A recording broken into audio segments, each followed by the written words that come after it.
د زاړې کلي شیطانی نجلۍ په یو ډیر زوړ کلي کې چې د غرونو ترمنځ پروت وو، خلک به تل د یوې ویرونکې کیسې یادونه کوله. دوی به ویل چې هلته یوه شیطانی نجلۍ اوسیږي چې د شپې لخوا راښکاره کیږي. د کلي خلک به د ماښام له تیارو مخکې خپل کورونو ته ننوتل، ځکه چې هیڅوک نه غوښتل د هغه نجلۍ سره مخ شي. یو ځوان هلک چې نوم یې سلیم و او عمر یې 18 کاله و، ډیر زړور او کنجکاو و. هغه به د کلي د خلکو خبرې اوریدلې، خو باور به یې نه کوه. یوه ورځ یې پریکړه وکړه چې دا راز معلوم کړي. شپه تیاره شوه، سپوږمۍ نیمه وه او هر ځای چوپتیا وه. سلیم غرو غرو د کلي هغه زاړې حویلي ته ورنږدې شو چې خلک یې له نومه هم ویریدل. د دروازې چوغ چوغ داسې وه لکه څوک چې ورنه ژاړي. سلیم زړه ټینګه کړ او دننه ننوت.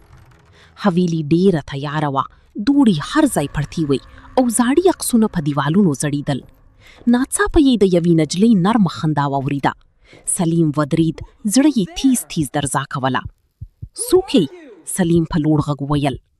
هیڅ ځواب ونه راغل، خو بیا هغه خندا یو ځل بیا واورېدل شوه، دا ځل نږدې. سلیم ورو ورو مخ واړوه او هلته یې یوه نجلۍ ولیده چې سپین کالي یې اغوستي وو.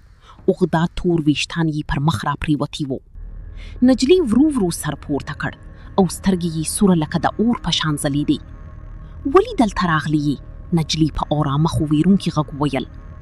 سلیم شاته یو قدم واخیست، خو بیا یې زړورتیا وکړه او ویې ویل، زه غواړم پوه شم چې ته څوک یې. نجلۍ وخندل، خو دا خندا نور هم ویرونکې شوه. زه هغه یم چې خلک یې هیڅ کله هیرولی نشي.